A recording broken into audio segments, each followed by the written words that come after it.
মুর্শিদাবাদটা আদৌ ভারতবর্ষের মধ্যে আছে কিনা প্রশ্ন ওঠে, কারণ সেখানে সংবিধান, আইন কানুন কিছুই চলে না। সারা ভারতবর্ষে কোথাও কিছু হলে এখানে আগুন লাগে, রেল, বাস, রেল লাইন, স্টেশন পোড়ানো হয়। এবারেও তাই হয়েছে। আর মমতা ব্যানার্জি সেটাকে মুক্তাঞ্চল করে দিয়েছেন, যে যা ইচ্ছা করতে পারে। এখন তো তার বিরুদ্ধেও চলে গেছে ওরা, কারণ যারা আইন কানুন মানে না তাদের কোনো ভরসা নেই।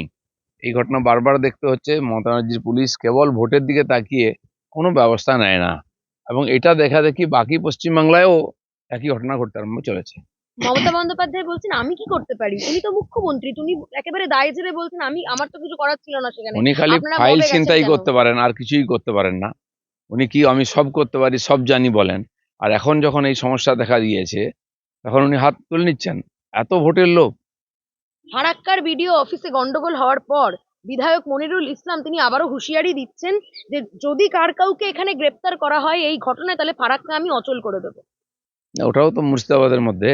মুর্শিদাবাদে কোনো আইন কানুন নাই, কোনো সাংবিধানিক ব্যবস্থা নেই, আদালতের কথাও চলে না, সরকারেরও কিছু চলে না। কিছু দুষ্কৃতকারী, সমাজবিরোধী অত্যাধিক অর্থ উপার্জন করে সেখানে সবকিছুকে নিজের মুঠোর মধ্যে নিয়ে নিয়েছে। টিএমসি ওদেরকে কাজে লাগিয়ে ভোটে জেতার চেষ্টা করে, এবং তাদের প্রতিনিধিরা এইভাবে জিতে আসে। অভিষেকের দাওয়ায় কালকে সভামঞ্চ থেকে বলছে ফর্ম 7 জমা দিতে গেলে ডিজে বাজান, ফর্ম 7 জমা দিতে গেলে ডিজে বাজান। দেখুন, এসআইআর কে যে কোনোভাবে আটকানোর চেষ্টা করেছেন, ওনারা পারেননি। এখন কর্মচারীরা যেহেতু এখানকার রাজ্যের সরকারের হাতে আছেন, সেই জন্য তাদের দিয়ে যা কিছু করে নেওয়ার চেষ্টা ওনারা করছেন। ফলে এসআইআর যেটা চলছে কতটা ঠিকঠাক হচ্ছে আমাদের সন্দেহ আছে। নির্বাচন কমিশনের চেষ্টার কোনো ত্রুটি নেই, কিন্তু এখানকার পুরো সরকার যদি তাদের বিরুদ্ধে থাকে, অসহযোগিতা করে, তাহলে কোনো কাজ সম্পন্ন করাটা খুব কঠিন হয়ে যায়। এসআইআর সেই পর্যায়ে পৌঁছে গেছে। দিলীপদা, আজকে মালদায় প্রধানমন্ত্রী আসছেন, বিভিন্ন প্রোগ্রাম রয়েছে, রেলের নতুন রেল পাচ্ছে বাংলা, সেখানে সব নেতারাই গেছেন। আপনি সব নেতারা যান না সব জায়গায়, পার্টি ঠিক করে দেয় কোন নেতা কোন প্রোগ্রামে থাকবে। যাকে যেখানে যেতে বলা হয় তারাই যান। মাননীয় প্রধানমন্ত্রী এখন আসছেন যে উন্নয়নের যে কাজগুলো আছে সেগুলো উদ্বোধন করতে। আর সেই সঙ্গে আমাদের ইচ্ছা থাকে যে এখানকার কর্মীদের উজ্জীবিত করার জন্য, পশ্চিমবাংলার মানুষ পরিবর্তন চাইছে, তাদেরকে এই মেসেজ দেওয়ার জন্য যে আমরা সঙ্গে আছি, এবং সেটা উনি বারবার বলছেন। সেই জন্য কোনো কোনো জনসভা হয়।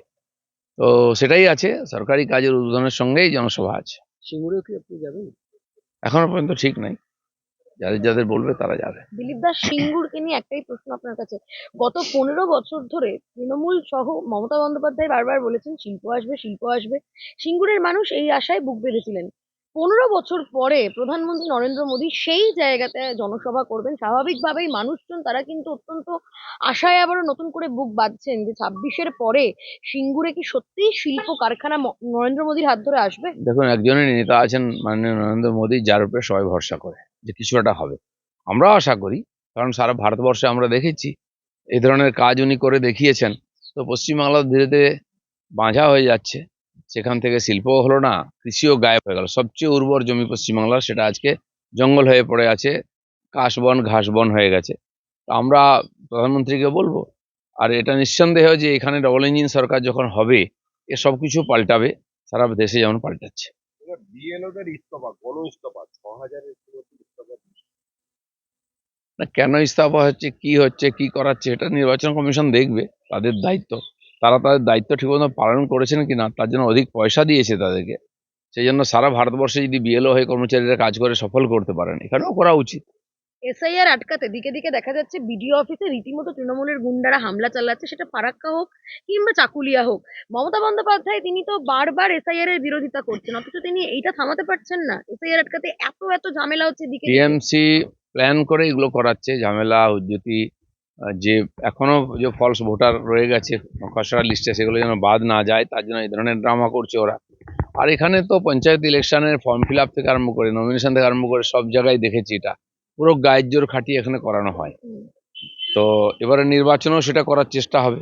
মমতা ব্যানার্জি বলে দিয়েছেন যা ইচ্ছা করো, আমি তোমাদের পেছনে আছি। সেই জন্য সন্দেহ হচ্ছে যে এবারে সত্যি সত্যি বিধানসভা নির্বাচন কতটা নিরপেক্ষ এবং শান্তিতে হবে। কিন্তু মমতা বন্দ্যোপাধ্যায় পুলিশই তো মার খাচ্ছে বারবার। মমতা বন্দ্যোপাধ্যায়ের পুলিশই তো মার খাচ্ছে, এই যে জায়গায় জায়গায় চাকুলিয়ায় বিক্ষোভ হলো, সেখানে দেখা যাচ্ছে পুলিশ মার খাচ্ছে। পুলিশ অথচ তো চুপ সবাই। পার্টির ক্যাডার হয়ে গেছে, পুলিশের কি নিজস্ব অস্তিত্ব আছে? কোন কাজটা তারা করছে? সাধারণ মানুষ তো পুলিশের উপর ভরসাও করতে পারছে না। আরজিকর থেকে আরম্ভ করে বিভিন্ন ঘটনা এটা আমরা দেখেছি। তো সেরকম তাদের মার খাওয়াটা তো দায়িত্বই আছে, কাজই আছে।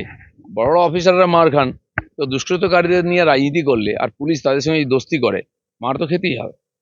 চলো। Thank you thank you thank you ওটা রেডি করে বাড়াও, বাড়িটা বাড়িয়ে দিচ্ছি।